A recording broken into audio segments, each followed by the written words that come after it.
합장하십시오.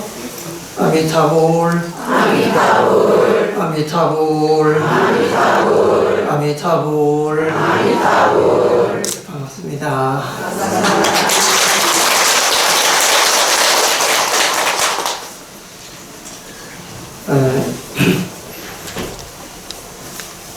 조금 전에 우리 해주 선생님께서 명상의 중요성에 대해서 말씀을 하셨는데, 실제로 우리 다가오는 시기는 명상이 무엇보다도 강조되는 그런 시기가 될 것 같습니다. 지금 이제 4차 산업이 이제 슬슬 시작이 되고 있는데, 4차 산업이 본격화되면은, 그 IS 같은, 인공지능, 이런 게 이제 인간의 생활을 완전히 바꿀 거라고 이제 그렇게 얘기는 하고 있습니다. 이제는 자동차를 타면은 자동차가 우리가 시트에 우리 몸을 이렇게 놓이는 순간에 몸 상태를 전부 점검을 해서 자기가 소속되어 있는 병원에 보냅니다. 자동적으로 보내서 지금 심장 박동부터 시작해서 모든 것을 다 체크를 해서 그 담당 의사가 이제 그걸 보고 지금 어떤 상태니까 조심하시오, 이런 이제 주의도 하고 그런 식으로 해서 병원에 굳이 방문하지 않아도 매일매일 몸 상태가 체크가 되는 그런 시대가 올 거라고 얘기를 하고 있습니다. 그리고 이제 또 이 석탄이나 이제 그 기름 같은 걸 쓰지 않는 그런 솔라 에너지, 정말로 태양을 이용한 그런 에너지가 돼서 자동차도 기름을 넣지 않고 위에 특별한 도료를 칠해서 그게 태양열을 받아서 엔진을 돌리는 그런 시스템이 될 거라고 얘기를 하고 있습니다. 그리고 이제 집안에도 요즘도 그런 거 있지요. 냉장고에 안에 뭐가 들어있는가 그거 다 알려주는 냉장고 지금 나와 있습니다. 근데 앞으로는 그것보다 더 뛰어난 성능이 있는 게 스위치만 누르면은 그 요리 이 제목들이 쫙 나오는 레시피가 나오죠. 메뉴하고. 그럼 내가 먹고 싶은 거를 선택을 해서 스위치를 누르면은 자동팔이 나가가지고 냉장고 문을 열고 그 음식 재료를 꺼냅니다. 주부가 손가락 다 안 해도 됩니다. 그래가지고 기계팔이 나와가 요리를 다 합니다. 그래가지고 식탁에 먹을 수 있도록 딱 갖다 주는 거죠. 그러면은 먹고 난 뒤에 어떻게 했냐? 자동파리가 설거지 다 해요. 아주 일상의 괴로움에서 해방되는 그런 시대가 이제 오죠. 그리고 웬만한 것은 그 빅데이터라고 하는 이제 모든 그 정보를 수집하는 그런 컴퓨터가 있습니다. 거기서 수집을 한 데이터를 가지고 이제 그 일부 보편적인 그런 거를 이렇게 이제 계산을 해서 개개인에 맞는 그런 이거 서비스를 하게 되는 그런 시대가 이제 오게 되어 있습니다. 그러니까 여러분들이 장수를 하셔야 이게 그 혜택을 보죠. 그런데 나이 들어서 다리도 아프고 뼈도 이런 문제인데 그 어떻게 하나? 그것도 해결됩니다. 어떻게 해결되느냐?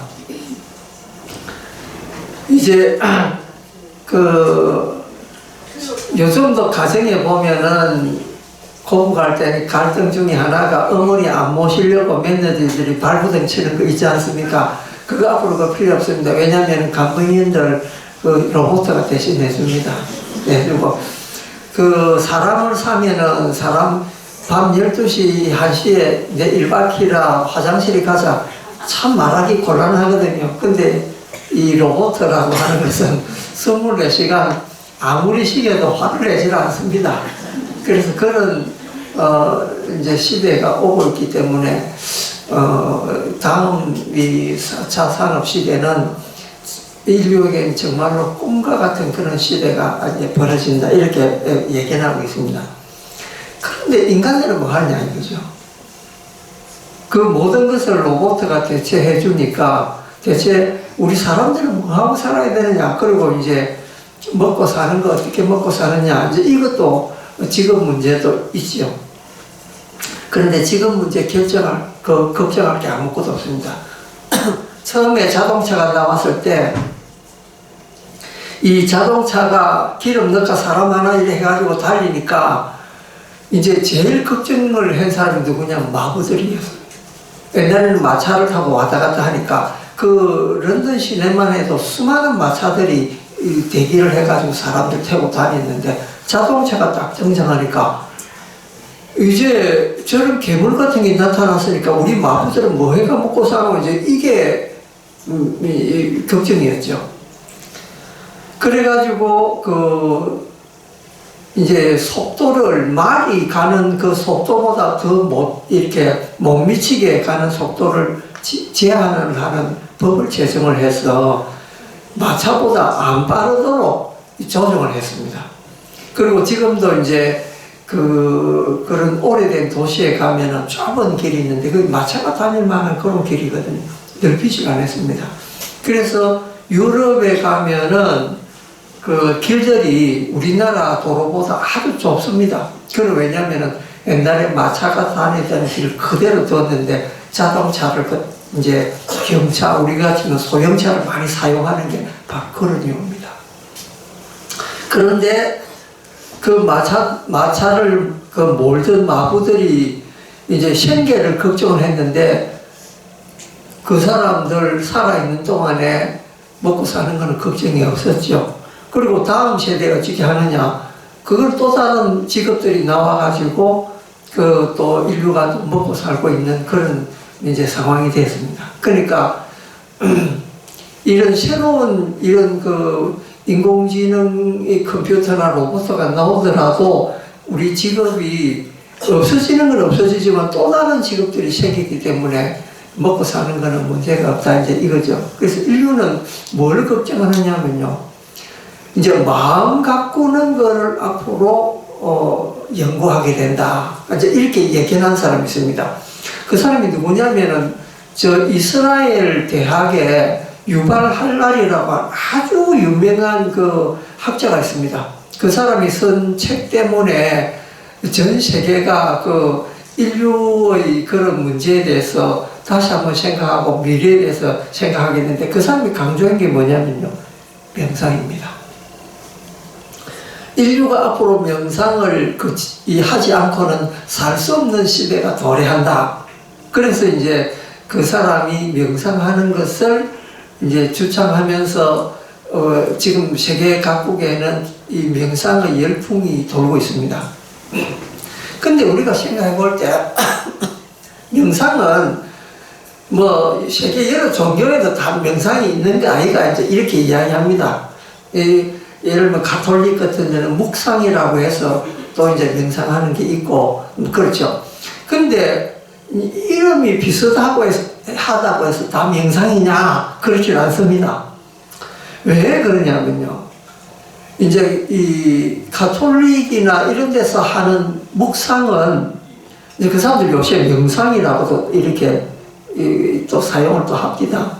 이 명상이라는 말은 이제 서양 사람들 한 말을 이제 한국에서 명상이라고 번역해가지고 메디테이션을 이제 이 동양말로 번역하니까 명상이 된 거죠.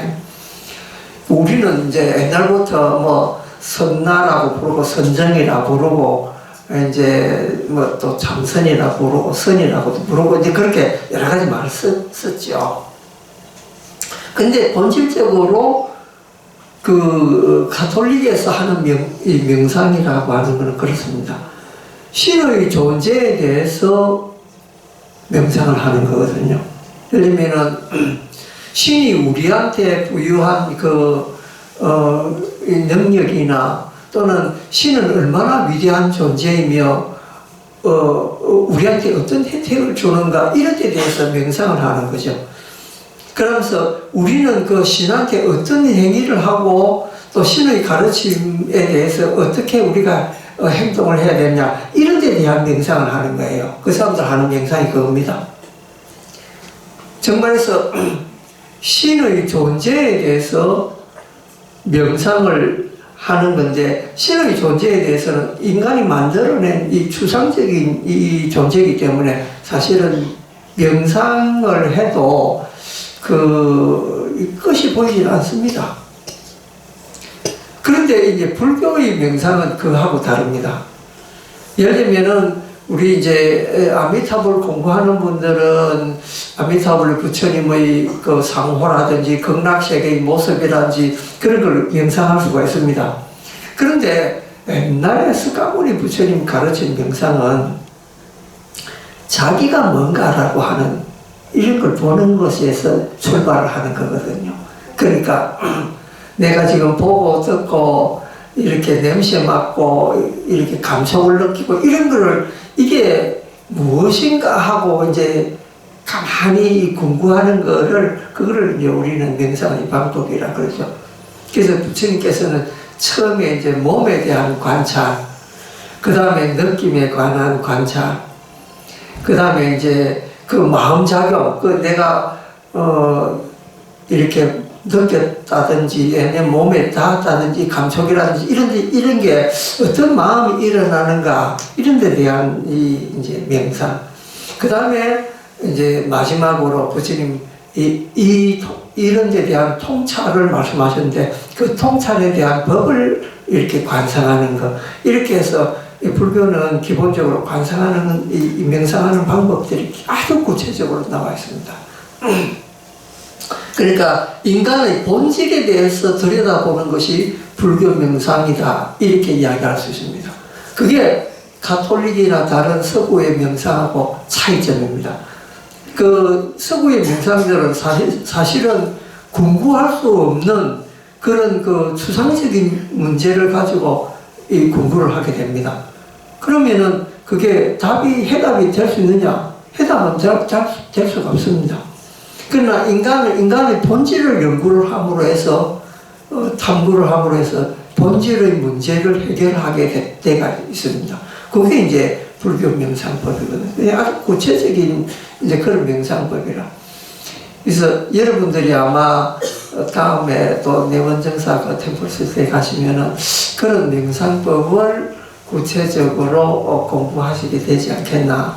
이제 이런 생각하고 또 우리 이제 관음사에서도 또 아미타불 관상법으로 또 공부를 하니까 그 두 가지는 이제 분리가 되지 않는 이제 그런 법이죠. 특히 우리 이 관음사에서는 이제 우리 마음이 아미타불 부처님이고 우리 마음 속에 극락정토가 있다는 이제 그런 거 가르치지 않습니까? 그러니까 마음을 깨달은 순간에 이제 명상도 이렇게 완성이 되는 이제 그런 수행법이다 이거죠.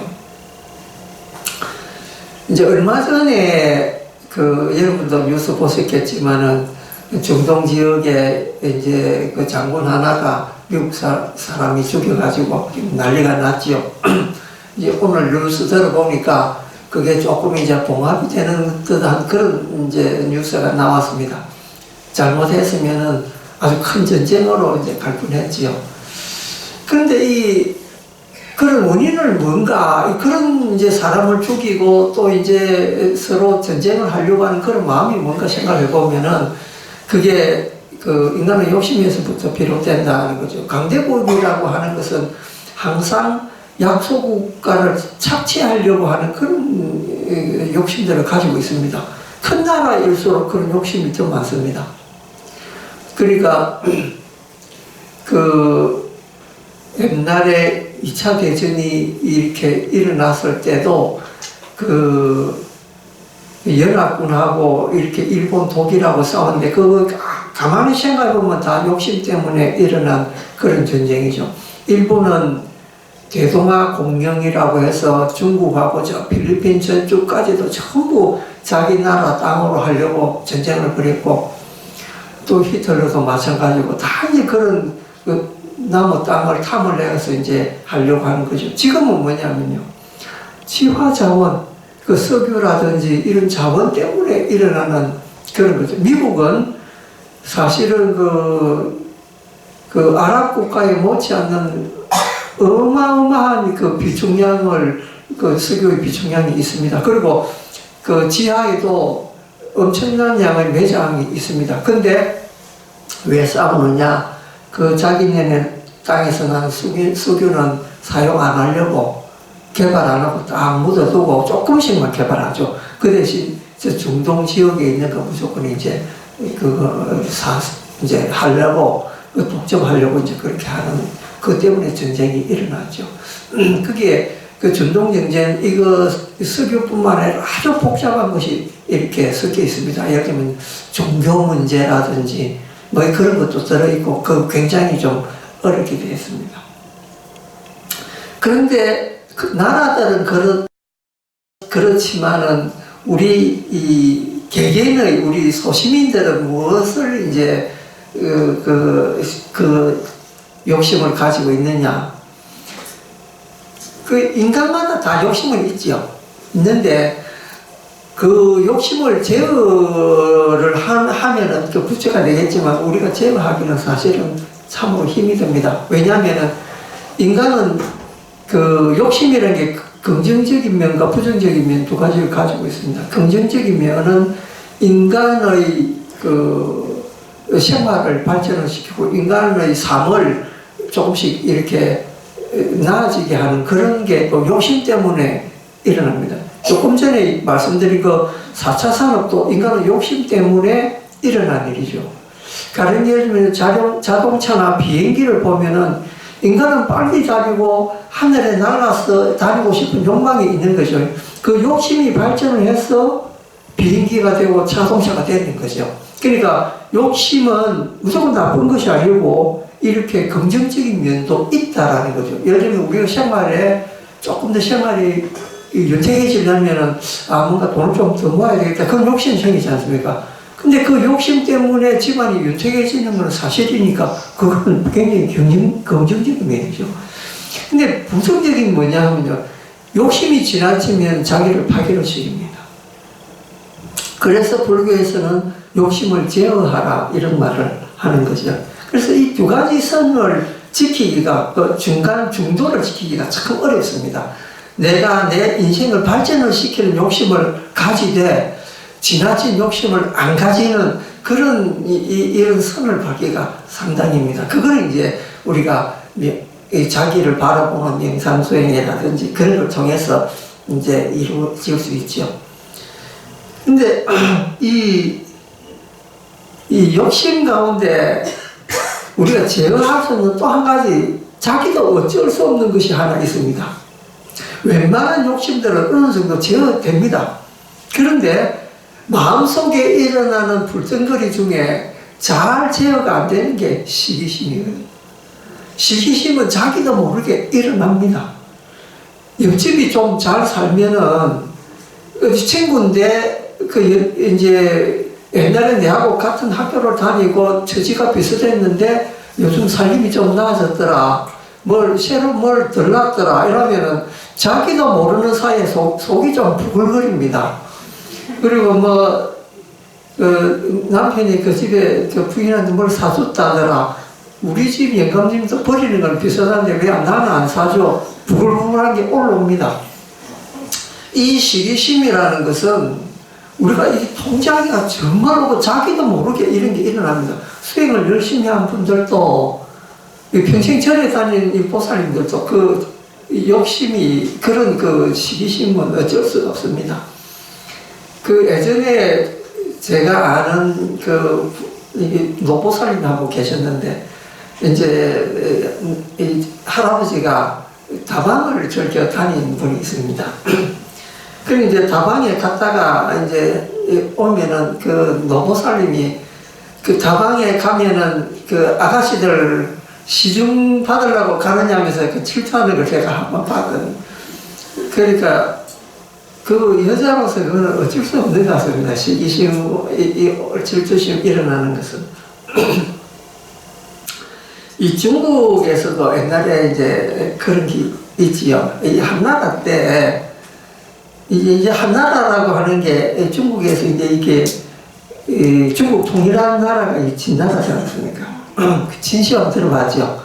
진시황이 진나라에 처음으로 황제가 된 사람이다. 이래서 진시황 이렇게 부르는 거거든요. 그 시자는 시작한다는 말이고 황은 황제란 말이죠. 그래서 진나라를 에서 시작한 황제 이런 뜻이죠. 그래 이제 그때부터 중국에서는 황제라는 말을 쓰게 되었습니다. 그 전에는 뭐라고 쓰느냐? 전부 다 왕을 불렀습니다. 그러니까 우리 고려 때나 조선 때는 전부 다 왕으로 불렸죠. 그런 것처럼 이제 황제가 생기기 전에 전부 다 왕들로 불렸거든요. 그래서 진나라가 생기고 이제 진나라가 이 중국 천하를 통일을 했습니다. 그래서 이제 중국을 영어로 이제 차이나라고 부르잖아요. 근데 차이나라는 말은 그 진나라, 이 진나라에서 이제 서양 사람들이 그걸 친으로 발음을 했거든. 근데 거기에 이제 나라 이름을 붙이니까 차이나가 된 거예요. 그게 진나라라는 뜻입니다. 근데 이제 중국을 뭐라고 부를 줄 몰라가 서양 사람들이 중국을 뭐라고 부를까 하다가 도자기가 거기서 오니까 도자기를 뭐라고 불러야 되나 이제 이게 또 이제 문제가 됐습니다. 그래서 그 진나라에서 온 거니까 차이나라고 부르자. 그래서 도자기를 차이나라고 부르게 된 거예요. 그래서 지금도 이제 이 도자기를 차이나 이렇게 부르잖아요. 근데 그게 원래 진나라라고 하는 나라 이름에서 이제 온 거죠. 어쨌든 그 진나라가 이제 혼란돼 가지고 이제 도탄에 빠져 가지고 이제 전쟁하는 일이 생겼습니다. 이래 됐는데 그때에 중국의 유방이라고 하는 유명한 사람이 나타나 가지고 이제 중국을 또 통일을 합니다. 진나라가 이제 망하고 새로운 나라를 일으키는데 그 나라가 한나라입니다. 지금도 중국에는 한나라 사람을 한족이라 부르잖아요. 그러니까 한족이라는 뜻이 진나라보다 더 정통성이 있다 이래가지고 그거를 한족이라고 지금 부르고 있죠. 중국 사람들은 무조건 한족이라고 불러요. 그거를 만든 사람이 유방이라고 하는 사람이에요. 근데 이 유방이 이제 천하의 뜻을 두고 이제 이렇게 다닐 때 본부인이 있었는데 그 본부인이 여치라고 하는 사람입니다. 그 여치라고 하는 나중에 이제 여태후라고 불리는데 이 여치가 이제 남편을 전장터에 보내고 이제 뒷바라지를 이렇게 하고 있었는데 소문을 들으니까 자기 남편이 새로운 여자를 하나 얻었다. 이제 이런 소문을 듣게 됐습니다. 그러니까는 이 여치가 아주 온순하고 좋은 집안의 여자였는데 그 말을 들으니까 속에서 이제 이 불덩거리가 올라온 거죠. 그러니까 어떻게 하면은 이 여자를 없앨까 하고 밤낮으로 이제 궁리를 했습니다. 그런데 유방이 이 여인을 끔찍이 사랑해서 어디 이 곁에서 몬디에 놓고 이제 있으니까 이제 날이 갈수록 이제 칼을 가는 거죠. 드디어 이제 이 유방이 천하를 통일해서 한나라를 세우고 이제 이 여치는 이제 본부인이니까 여태후 자리에 올랐습니다. 태후 자리에 올라간 거죠. 그래서 그때부터 여태후라고 부르는데 날이 갈수록 유방이 그 둘째 부인을 총애하니까 이제 죽이려고 계획을 세웁니다. 근데 어느 날 유방이 어디 간 사이에 그 둘째 부인을 부릅니다. 둘째 부인을 불러서 사람을 시켜서 우선 머리를 전부 이렇게 깎게 합니다. 머리를 완전히 삭발을 시키는 거죠. 그리고 손톱, 발톱을 전부 다 빼버립니다. 손톱, 발톱을 전부 빼고 눈 두 눈을 모두 수술해가지고 눈알을 빼버립니다. 그리고 코를 빼버립니다. 그것뿐만 아니고 혀를 잘라버립니다. 그것만 끝이 아니고 팔 2개, 다리 2개 다 잘라버립니다. 그래서 이제 끔찍하게 되지 않습니까? 그걸 어디에 떴냐면은 옛날에는 왜 돼지 키울 때 화장실 거기에 사람이 변을 보면은 이제 돼지가 사람 변을 먹고 자라도록 그렇게 돼가 있지 않습니까? 그 돼지가 사는 화장실 밑에 거기에 던지는 거예요.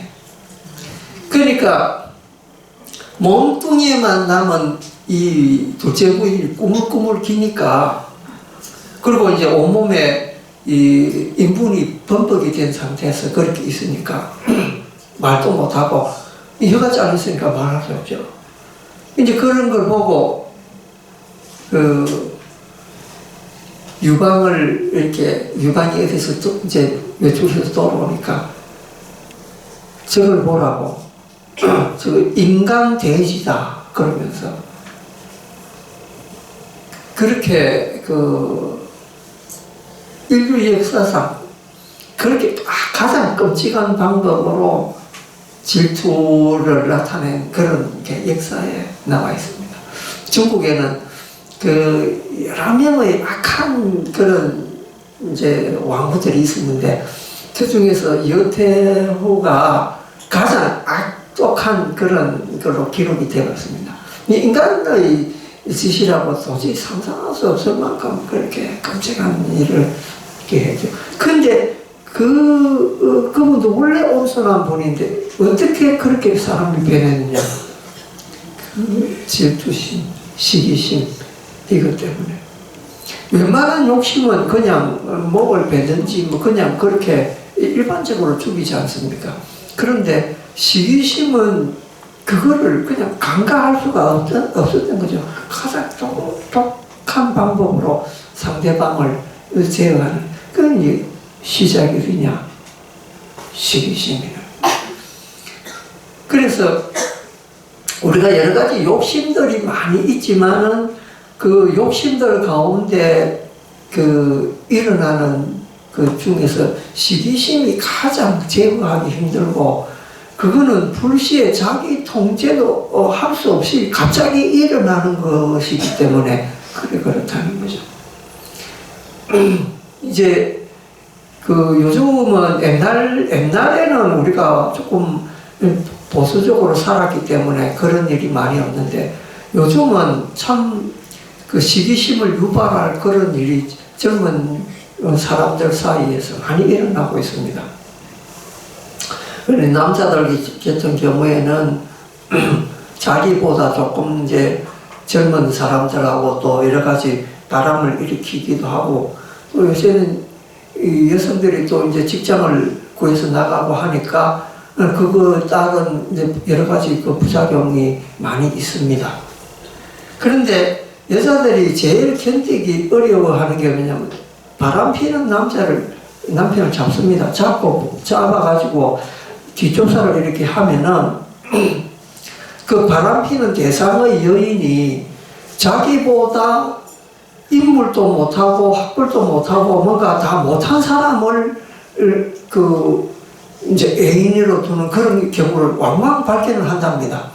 그런데 그때에 이 부인이 느끼는 분노는 보통보다 더 심하게 된답니다. 그건 왜 그러냐면요, 바람 피운 대상이 내보다 잘난 여자 같으면 좀 내보다 잘나서 바람을 피우는구나 하고 약간의 위안이 되기도 하지만은, 자기보다 못생기고 자기보다 능력도 없고 학력도 낮고 이런 사람한테 빠졌다, 이건 자기 자존심이 이게 허락을 안 하는 거라는 거죠.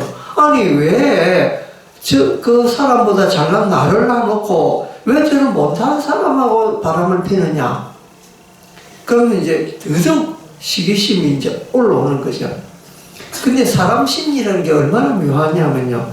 남자들을, 그, 지배하고 싶어 하는 욕망이 기본적으로 깔려 있습니다. 이건 남자들, 물론 여자들도 그런 생각이 있지만 남자는 심합니다. 가령 예를 들면은 차를 운전하고 싶어 하는 게 여자보다 남자들이 더 그 욕망이 강합니다. 그러니까 남자들이 취미로 난 드라이브다라고 하는 사람이 왜 많은가 하면요. 남자의 속성이 세상을 자기 마음대로 가지고 이렇게 움직이고 싶어 하는 그게 기본으로 깔려 있습니다. 근데 세상이라는 게 그렇지 않죠.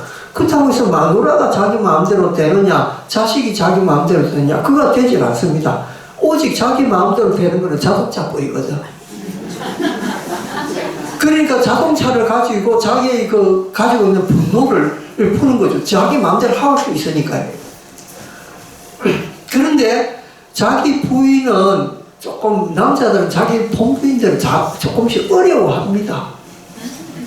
어려워하는데, 왜냐면은 자식도 크고 이러면은 이 부인들이 꼭 뒤에 그 호랑이가 산을 얻고 다니는 것처럼 완전히 힘을 좀 받거든요. 여자들은 나이 들면 힘 받습니다.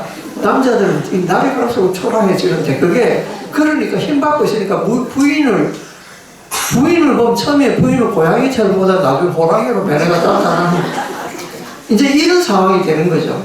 그런데다가 아들, 딸들은 엄마 편들고 이러니까 남자들은 미치는 거죠. 그런데 자기는 뭔가 마음대로 하고 싶어 하는데 그 마음대로 잘 안 되니까 그 부인보다 못한 사람을 찾는 거예요. 그러면 그런 사람 찾으면은 그 남편한테 하늘 맞들듯이 해주니까 이거 완전히 기분이 그 정말로 그 자동차 마음대로 하는 것 같이 그런 느낌을 받거든요. 인물 못 챙기고 조금 인품도 떨어지는 거 관계 없습니다. 자기 마음대로 이렇게 몰다가, 요즘은 남자들 몰다가 이거 못하거든요. 하다가 큰일 납니다. 이혼 서류 바로 내미니까 할 수 있겠습니까? 그러니까 그거를 마음대로 할 수 있는 이제 그런 이제 이런 분을 찾아요. 그래가지고 이제 집에다가 이제 들키게 되고 이제 이렇게 되는 거거든요. 그러니까 인간의 심리라고 하는 게 뭔가 보상받고 하는 심리가 있는데 그게 이제 그 남자들이 나이 조금 들고 여유 있을 때 바람 피우는 이유가 그런 겁니다. 근데 젊고 예쁜 여자한테 바람 피우는 것도 역시 그 보상 심리 중에 하나입니다. 내 청춘 어디 갔노? 이제 그러면서 젊은 여자하고 만나면서 자기의 젊음, 아직까지 내가 늙지 않았다는 걸 확인하는 거죠. 이런 식으로 이 욕망 가운데는 그런 여러 가지 복잡한 심리들이 들어있습니다. 그런데 그걸 결국 해결을 하려면 어떻게 하느냐? 공부하는 것밖에 없습니다. 이제 공부하는 게 조금 전에 우리가 말씀드린 그 명상하는 게 그 공부하는 방법 중에 하나죠. 근데 이 명상이라는 게 앉아서 내가 먹고 하고 이렇게 찾는 그것만이 명상이 아니고 아미타불을 열심히 염송을 해서 그게 명상이 되고, 왜냐면은 관상연불이라든지 또는 그 측명연불이라든지 이런 거는 다 이 명상 속에 한 분야에 들어갑니다. 그리고 우리가 열심히 아미타불을 이렇게 염송을 할 때 그 연불삼매에 든다 그런 말을 하잖아요. 이제 그러면서 이렇게 공부가 돼가는 건데 결국은 내가 연불을 해서 극락세계에 가겠다라는 그거는 이제 뒷문제고, 현재에 있는 이 오탁악세 여기서 우리가 살면서 이 자리에서 내가 극락정소와 같은 그런 마음가짐을 갖는 것이 그게 이제 이 공부의 주목적이지 않습니까? 그러니까 이 명상을 하게 되면은 기본적으로 이제 절에 와서 명상을 하고 집에 가서는 또 명상하는 걸 잊어버리고 또 생활 속에 들어가게 됩니다. 근데 이 우리가 종교를 가지는 큰 목적 중에 하나가 내 생활을 바꾸는데 그 의미가 있습니다. 그 생활을 바꾼다는 것은 마음이 바꿔져야 생활이 바꿔지는데, 우리가 절에 와서 발언하고 기도하고 난 뒤에 그렇게 잘 되기를 바라면서 집에 갑니다. 근데 그건 그로서 끝입니다. 자기 태도가 바뀌지 않으면은 삶이 바뀌지 않습니다. 그러니까 절에서 아무리 좋은 말을 여러 이 명언들을 들었다 하더라도 들을 때 그때 부르고 집에 가서 행동하지 않으면은 그것은 아무 소용이 없습니다. 마치 그 도서관에 책이 여러 수십만 권이 꼽혀 있어도 읽지 않으면은 그 책이 아무 소용이 없듯이 우리가 절에 와서 여러 좋은 말씀 아무리 많이 들어도 집에서 변화할 생각 안 하면은 아무런 소용이 없습니다. 그러니까 스님들 말씀을 한마디 들었을 때 그걸 집에 가서 실천하고 내가 변화한다는 생각을 해야 그게 자기 발전이 있고 그게 명상의 효과가 나타나는 거지. 아무런 행동하지 않으면은 그게 무슨 소용이냐는 거죠. 옛날에 김대중 대통령을 뭐라고 불렀습니까? 행동하는 양심이라고 불렀거든요. 사람마다 다 양심은 있는데 그 양심대로 행동하기는 어렵습니다. 왜냐면은 그 여러 가지 내가 이렇게 내 마음에 든 대로 행동하면은 나라에서 날 제지하지 않을까, 또는 이웃이 어떻게 나를 생각할까, 여러 가지 이런 그 불이익을 생각해서 양심대로 행동 못합니다. 그런데 진정한 양심은 행동을 해야 그 가치가 있다 이거죠. 그처럼 불교에서 우리가 절에 와서 기도하고 명상하고 아미타불하고 뭐 여러 가지 경전 공부하고 하는 것도 그게 실천에 옮기지지 않으면은 안 된다는 거죠. 여러분도 잘 아는 그 주리반타카라고 하는 그 이야기도 그와 같습니다. 그 부처님 당시에 두 형제가 출가를 했는데 한 사람은 반타카라고 하고 한 사람은 주리반타카라고 하고 그랬는데 형은 이제 반타카죠. 그런데 이 형 반타카는 머리가 좋아가지고 부처님 말씀 한마디 하면은 다 알아듣고 수행도 잘하고 이제 이랬습니다. 근데 주리반타카는 한 번 들으면은 다 잊어버리고 부처님 말씀을 자기가 기억하려 해도 기억나지 않고 늘 이제 사람들한테 멸시를 받고 이렇게 하고 있었거든. 그래서 심지어는 내가 출가 생활해서 뭐하나 이제 출가 생활 그만두고 밖에 나가서 내가 사회에 살면서 복이나 짓는 게 낫겠다 그런 생각까지 하게 됐습니다. 어느 날 부처님께서 주리반타카를 보시고 이제 그에 고민하신 걸 아신 거죠. 그래서 주리반타카야 너는 내 따라 할 수 있겠느냐? 그래, 예, 할 수 있습니다. 그러면은 마당을 쓸 때 나는 마당을 쓴다. 마당 쓰는 것처럼 나는 마음을 깨끗이 한다. 이렇게 배우도록 해라. 그래서 이제 이 주리반타가 그때부터 마당을 쓰면서 부처님이 말씀하신 대로 이제 외우기 시작한 거죠. 그래서 내가 이제 마당을 쓴다. 마당을 쓰면서 나의 마음도 이와 같이 쓴다 하고 이제 이렇게 이제 그 말만 하니까 계속 하니까 어느 날 주리반타가 생각했습니다. 마음을 쓴다는 것은 무슨 뜻인가? 마음을 쓴다는 것은 마음이 청정해지게 하는 이런 방법이 아닌가? 그러면 마음을 청정하게 하려면 어떻게 할 수 있을까? 그러면서 부처님 말씀하신 거를 조금씩 생각을 하게 된 거죠. 마음을 청정하게 닦는 것은 내 마음의 번뇌를 없애는 것이 아닌가? 그러면 내 마음의 번뇌는 어떻게 없애야 되느냐? 욕심을 좀 줄이고 또 화내는 것도 좀 줄이고 이렇게 해야 되지 않나? 그렇게 생각하게 된 거죠. 그렇게 하다 보니까 삼진치, 삼독이 조금씩 이제 녹아진 거죠. 그러니까 출발은 마당을 쓰는 데서부터 출발했는데 그것이 점점 이제 실제 이 몸으로 마당을 썰지 않습니까? 썰면서 자기 마음을 이제 관찰하게 된 거죠. 근데 자기 마음을 관찰하니까 그 마음이 이제 마음 관찰이 어디서부터 시작돼야 되느냐 이걸 또 이제 생각하게 된 거고 그러면서 점점 이것이 발전하다 보니까 마음을 이제 진짜로 닦는 그 과정까지 오게 된 거죠. 그리고 본래로 그 이제 똑똑하지 않았던 주리반짝하는 그 겸손이 몸에 묻어 있잖아요. 그러니까 나는 다른 사람보다 못하다는 생각을 늘 하니까 이제 그런 그 생각을 이제 가지고 이제 된 거죠. 그래서 사람들한테 겸손하고 또 자기 자신이 부지런하게 부지런 말씀처럼 마당을 쓰면서 마음을 닦고 실천하게 된 거예요. 실천하게 되니까 어느 날 돌을 깨쳐서 아라한이 된 거예요. 그러니까 그때 훌륭한 그 10대 제자들처럼 그와 같은 경지에 비록 그 아둔하다고 사람들한테 멸시를 받았던 스님이지만은 아라한과의 업군한테는 다른 훌륭하고 똑똑한 스님들하고 똑같은 경지가 됐다는 거죠. 이게 실천의 힘입니다.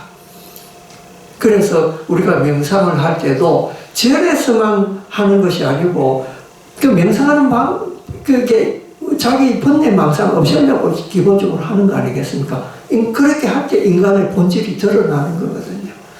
그러니까 이걸 앉아서 이거 내 자신이 뭔가 하고 그것만 들여다보는 게 아니고 그 인간이 가지고 있는 그 고뇌 덩거리 그 근본 이 뭔가를 생각하면은 그게 욕심에서 비롯되고 그 이제 화내는 그런 마음에서 비롯되고 그런 게 이제 딱 떠오릅니다. 그 다음 제 어리석은 마음이 커서부터 떠오른다는 그런 생각. 그게 이제 잡히는 거죠. 그럼 그걸 없애려고 하는 방법 생각을 하고 그걸 집에서도 실천을 해야 되는 거죠.